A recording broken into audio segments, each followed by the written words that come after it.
Hi, this is Joe Speaks Truth. Just 3 years ago, New York City was placed under the harshest lockdowns out of the whole country. While things seem that they're going back to normal, I want to invite you all to listen to the untold stories of the many New Yorkers that had to survive lockdowns and vaccine mandates. Hello, everyone. This is Joe Speaks Truth, and today I have with me Reina. She was a respiratory therapist since the year 2008. She was neonatal pediatric specialist and worked at Columbia Presbyterian in the trauma and emergency room from the year 2015 to 2021. Welcome, Reina. How are you doing today? Good. Thank you. Thank you for having me. It's exciting to be here today. I'm excited as well because we have a lot of things to unpack because it's 2023 and it seems like people think everything is back to normal. However, a lot of people suffer, and in the United States, I feel like New York, we were hit the hardest with the mandates, both for the mask and then the vaccine, and some of us were fired. And it's not just being fired from our jobs and the money and the thing of that nature. It's just us as human beings. We were told that we couldn't meet or talk to people and that we needed to have the mask on because of public health and safety. But no one is talking about, okay, the suffering and all of that went on and that is still going to continue to go on years after. So that's why I have Reina here today. Let me ask you, what was the reason as to why you decided to become a respiratory therapist? Well, I have a variety of family members that are in the healthcare field. My mom was a nurse. I have several aunts, cousins, family members in the healthcare field, and everybody was following nursing. And of course, I wanted to do something that was slightly different, a little more specialized. So I went into respiratory. Okay. And it's funny because everything that has happened is tied up to our breath. The essence of life is our breath. And it's funny how they decided to put masks on people. But before we get into that, how was your family life and your career life prior to 2020? So prior to 2020, I had already been dealing with a lot of the repercussions of being on the fringe. I've since 2009, since the H1N1 pandemic, and I put that in quotations, I had kind of been on the fringe. That's really when I stepped up and I said, no more, absolutely not. I will not get another vaccine. I myself was injured during that time period. And I don't know if you're aware, but, that vaccine was pulled off the market almost immediately. Of course, it was at that time that New York State required all healthcare workers to be vaccinated for the H1N1. And I recall, a close friend of mine, his name is Brett. He and I became very close, and he said to me, well, he used to call me Ray. He said to me, well, Ray, we should go up to Albany because they're going to have a protest, and, we really don't want this. And so, of course, that was my first taste of, joining this resistance, so to speak. And so, of course, we had a partial win, right? During that time, what they did was the Department of Health, they backtracked. And so they said, well, we're not going to require everyone to have it.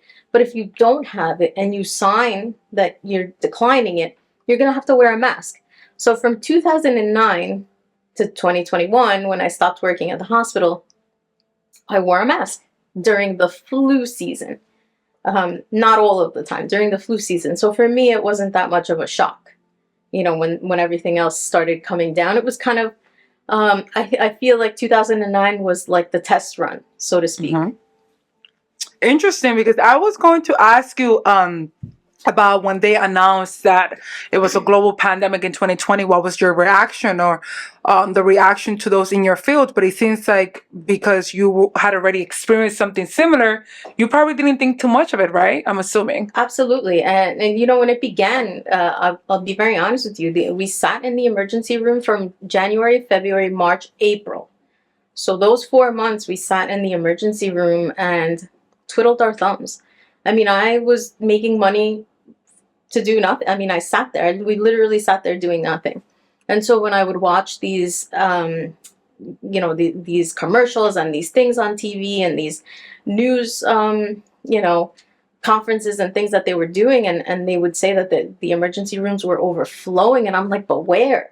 I don't see that at all. And even on the adult side, there was really nothing going on until April. When April came around, I swear to you, it was like a switch went on. It's like from one day to the next, all of a sudden, there were just droves of people coming in left and right, left and right, left and right. And it was difficult to keep up with them.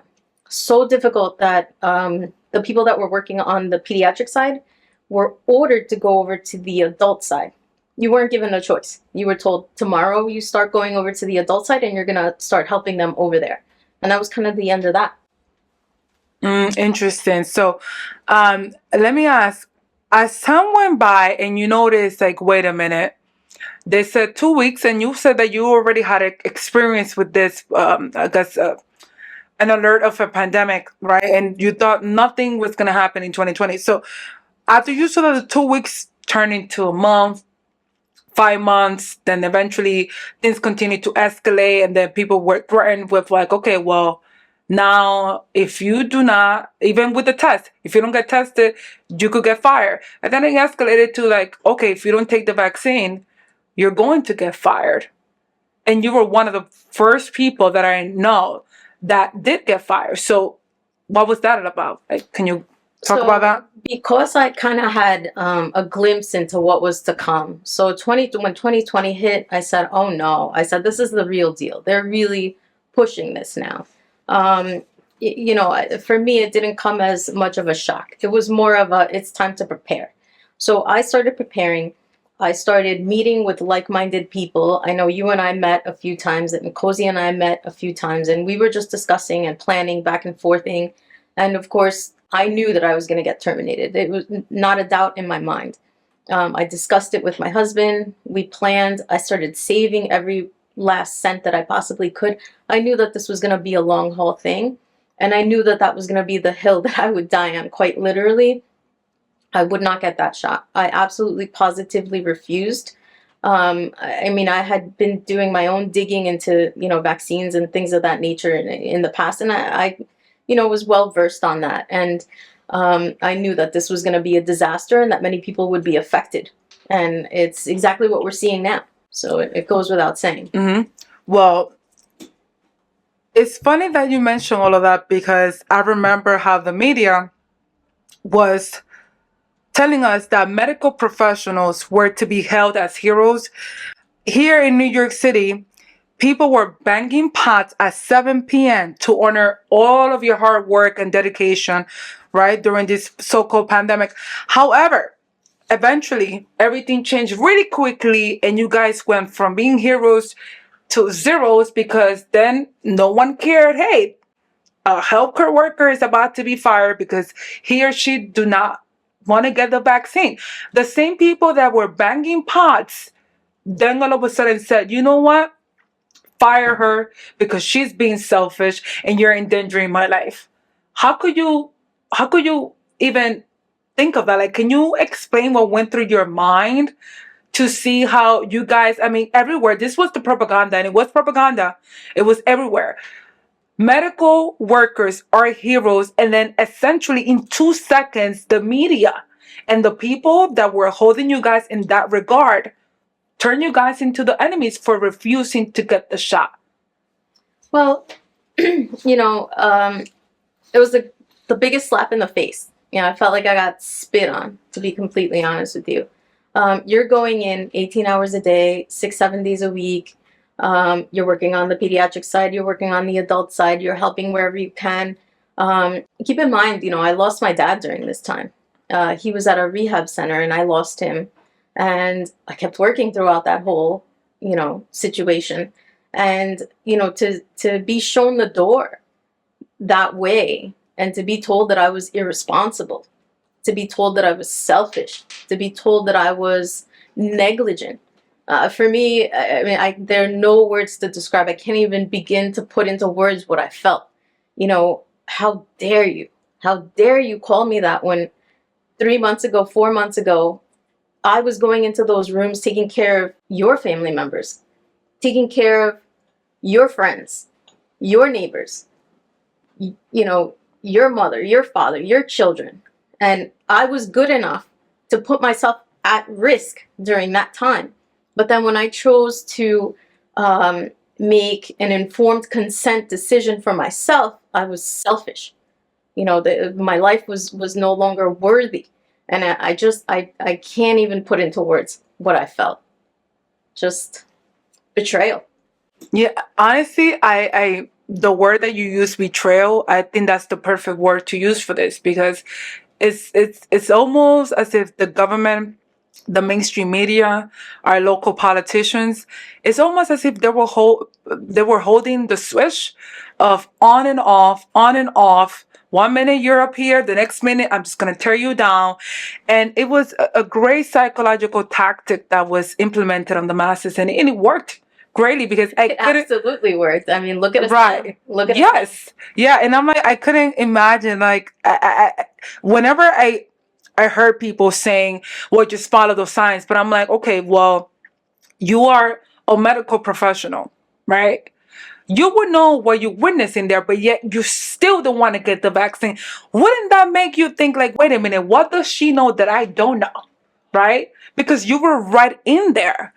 So you must have seen something, or even prior to that, that made you want to do the research. And you said you were vaccine injured years ago, and then you just decided, hey, no. And why should you even have to even explain yourself? Why should you even have to be treated in the manner that you were treated? It's just, for me, it's baffling to me, because the message was to listen to the experts and the professionals. However, someone that has credentials like the ones that you have, you get discredited for speaking outside of public opinion or mainstream media views. And to me, it's just bizarre. But I think, I think it's a whole psychological operation in order to get the people to dehumanize people like you and I, to make it easier for the elites to inflict their goal of power and control. And in order for them to get to that, they have to inflict pain on the population, whether it's financial pain, whether it's emotional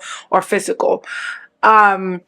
So I have another point to say regarding medical professionals. So because of everything that has happened, many people do not trust healthcare workers anymore. Granted, you are the anomaly, because you are a healthcare worker still, and unlike your coworkers, you decided to stand up and do the moral thing, regardless if that costs you your job or not. Which I totally respect you for that, because I know it wasn't easy, that you probably spent so many years of your life studying to be part of the medical industry, only to be discarded as if you were trash because you simply said no. So, and I was going to say also that the distrust is coming from everything that has happened for those of us that were able to wake up. And we feel that the fact that other professionals in your field staying quiet, it assisted, right, in the reduction of people's quality of life. Many businesses were destroyed. People were being discriminated, including yourself, over masks and vaccines. People were even fired. You and I. Correct. What do you have to say about all of that? Do you blame people for distrusting, having, no trust in healthcare workers anymore? So there's a whole lot to unpack there. The first thing that I'll say is, back in the 1960s, there was a man by the name of Timothy Leary, and he was one of the pioneers of the use of LSD.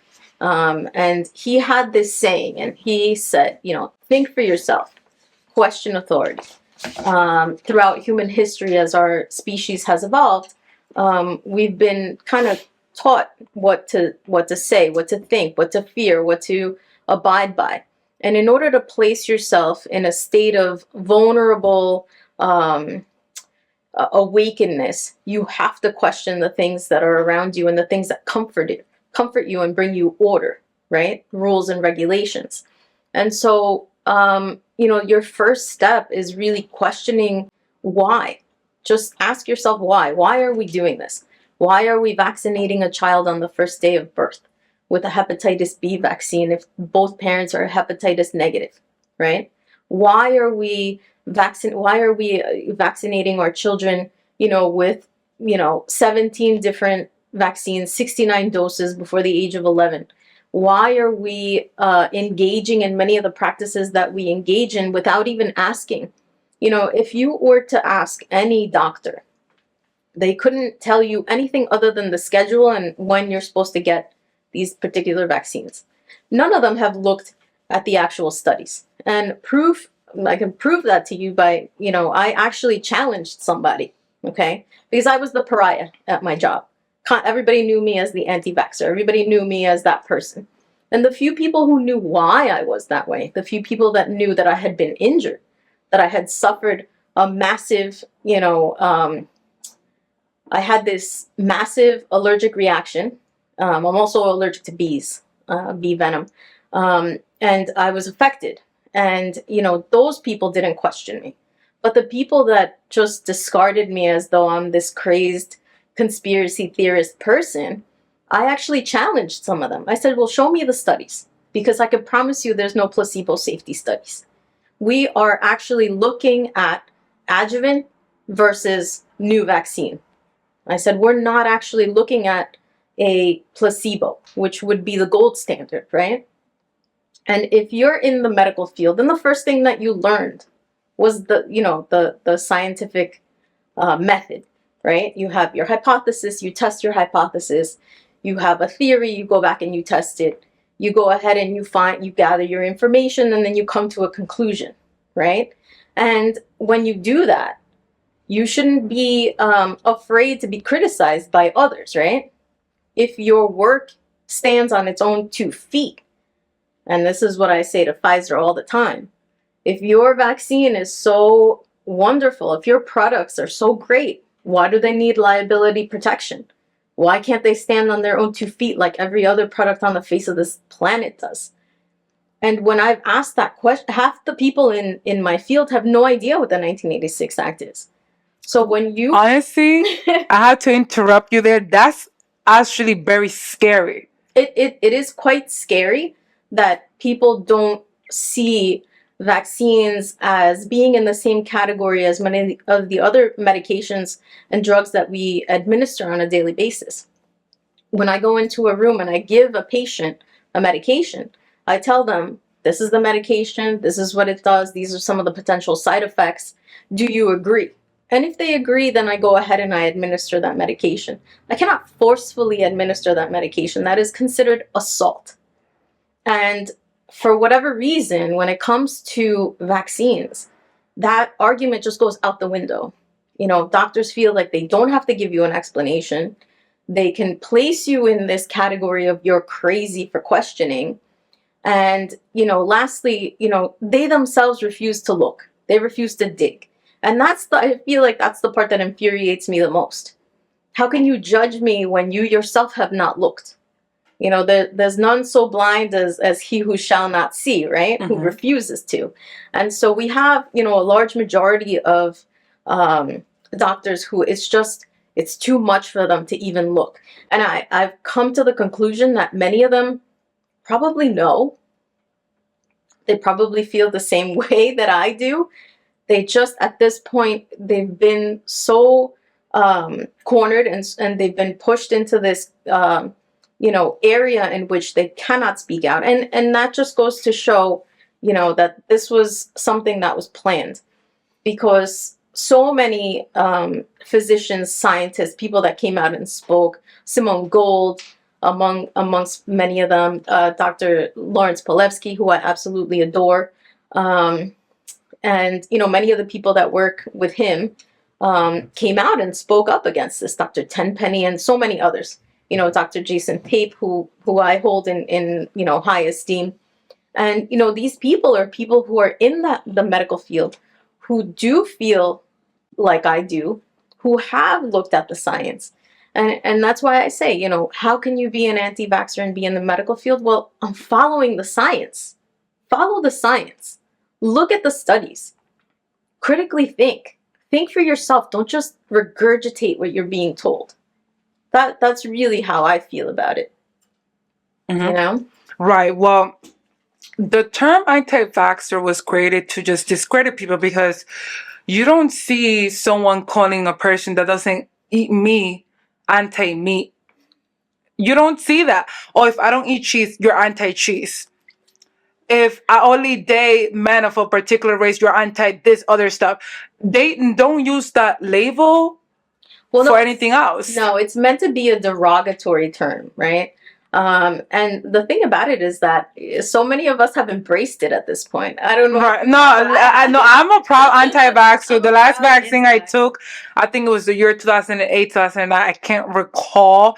I'm not offended. And anything they threw my way, white supremacist, whatever. You can call me whatever you want. At the end of the day, I would not get the COVID-19 vaccine. So you can throw any insult. You can offer me $50 million.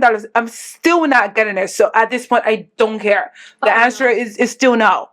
Correct. You know? And I think that once they started finding so many people that actually resisted, I think they what they did was they pushed even harder. A lot of people didn't want this to begin with, and I vaguely recall watching President Trump make the announcement, and he said, "Well, I've devised this vaccine, and my team has pushed forward to get these vaccines onto the market for those that want it. There are going to be those who don't want it." And I specifically remember this clip because, and I said, "Oh, great, we're going to have choice, just like we've had kind of all along." Not really.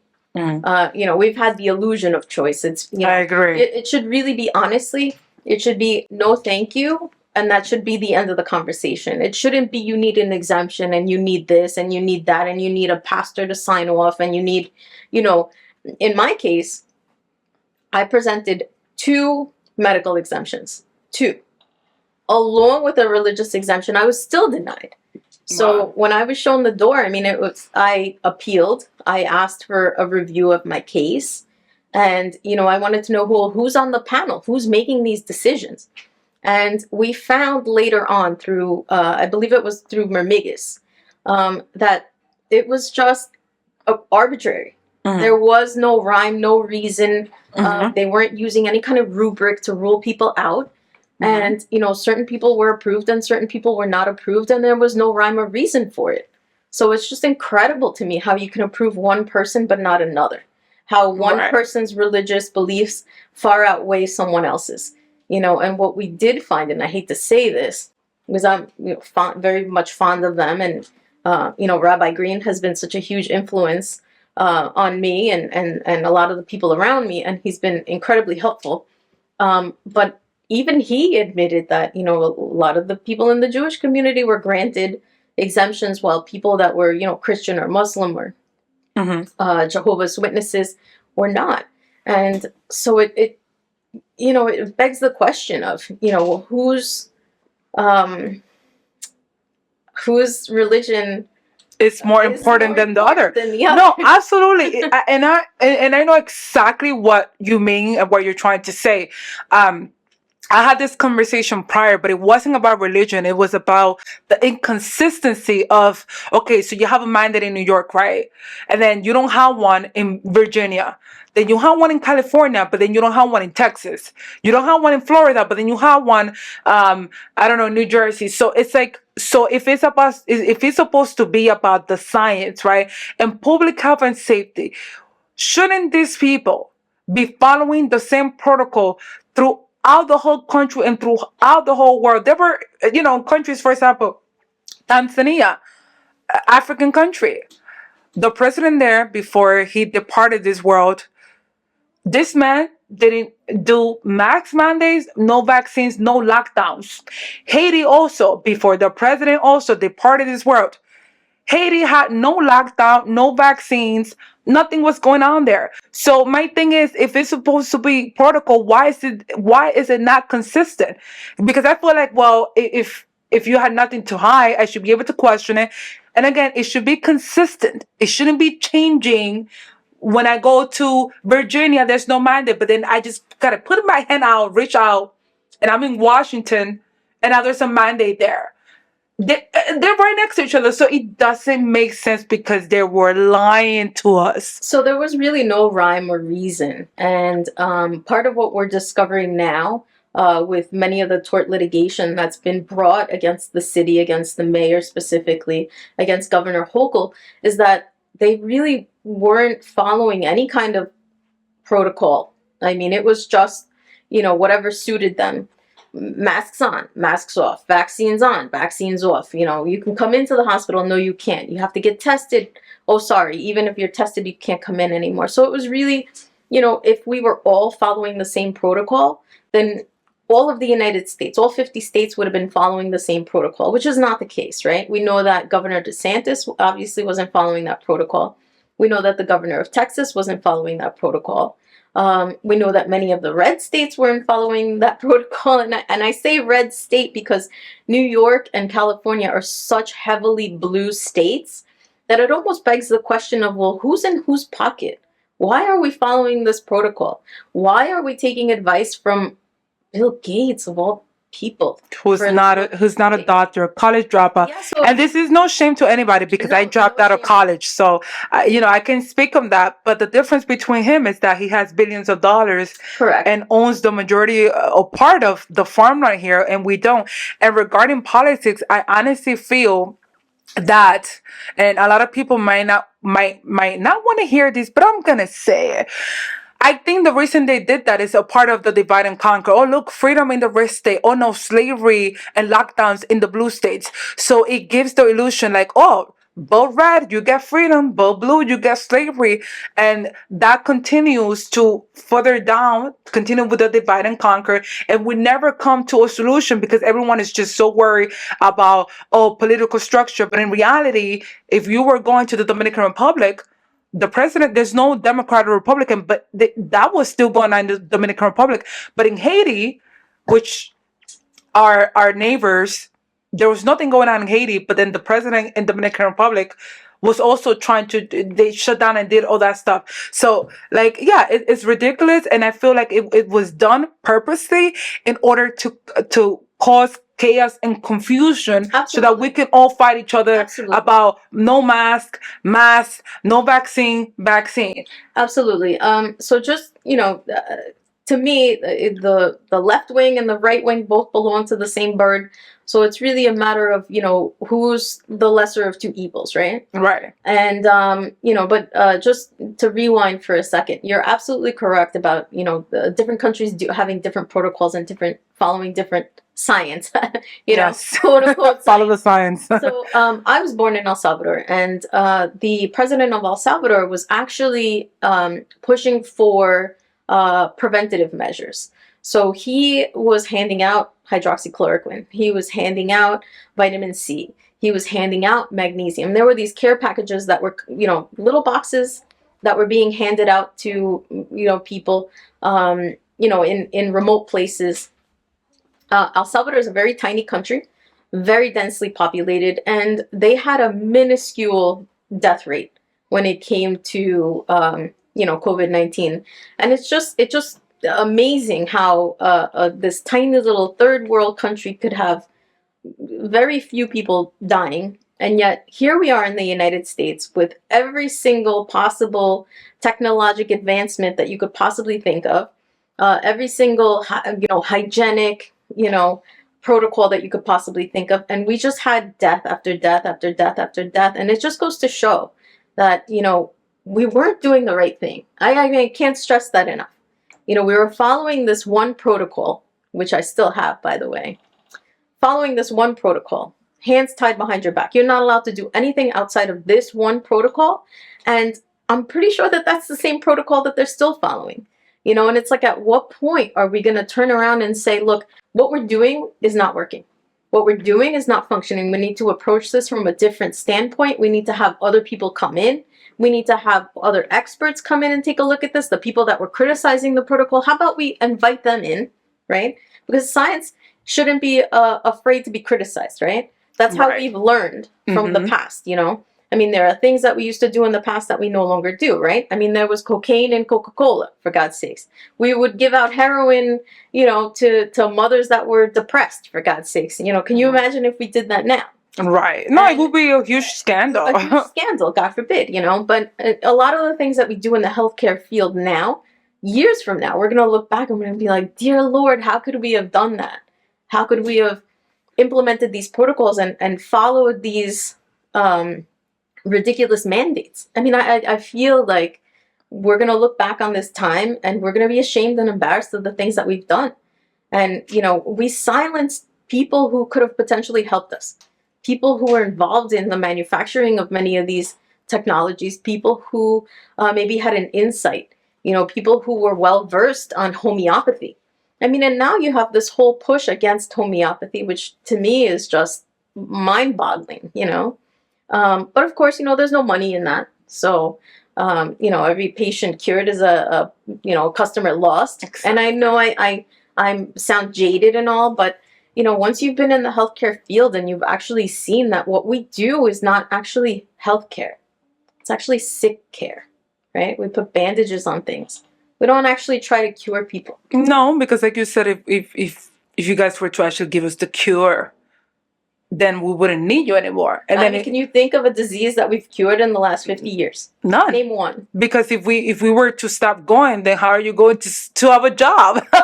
Well, so it is a business for us to be sick. It's a business, and it's not necessarily that people like yourself go into these positions, right, with bad intentions. But some people are naive. Some people, like you said, don't question anything, so they just follow along just to get along. But don't get me wrong, there are people in this field who have gone into it with the best of intentions. Right. But then you kind of get locked into these protocols. And then your hands are tied behind your back. And then you're told, please don't speak to the patients or tell them this. Or please don't say this. Or please don't say that. I mean, I worked with this one particular doctor. She worked with me in the emergency room, and everybody looked at her like she was a little kooky, she was a little quirky, and sure, she was Asian and she practiced, Asian medicine, and she would come in sometimes and she would do things that were a little unconventional. And I recall distinctly, she was told one day, like, please don't tell the patients that. Please don't say that to the patients. And it's just amazing to me. Why would you not want something to be told to someone if it's going to benefit them? Let them make that decision. And I think that that's where our government has truly overstepped its boundaries. Allow people to make their own decisions. We're we're violating that patient doctor oath. I mean, there's just the overstepping and just the involvement is just so far gone. I mean, there's no respect there anymore. And of course, this is what leads people to, not be trusting. And if you ask anyone now, I think if we did a poll, of just New York alone, let's just take New York alone. If you did a poll of people in New York, how many people trust what the government and the CDC is saying? I mean, I think the results would just be, shocking, right, to be completely honest with you. And who can you blame? Right. The CDC themselves. The CDC, the authorities, many of these politicians have had a hand in all of this and pushing many of these policies. And, even to now, some of them are still pushing many of these policies. We have people like Jeff Dinowitz, who, has never met a vaccine he didn't like.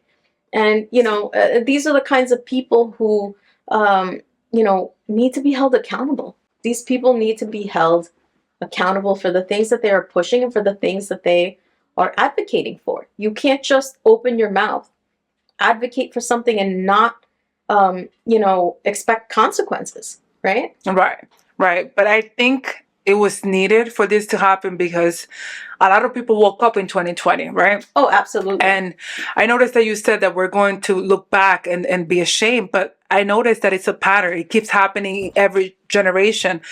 And what I have gotten from this is that humans don't learn. Every generation is always hit with some kind of situation that then turns the population into social engineering. And then our life is changed forever, and it shifts in a way that we can't go back to the way that it used to be.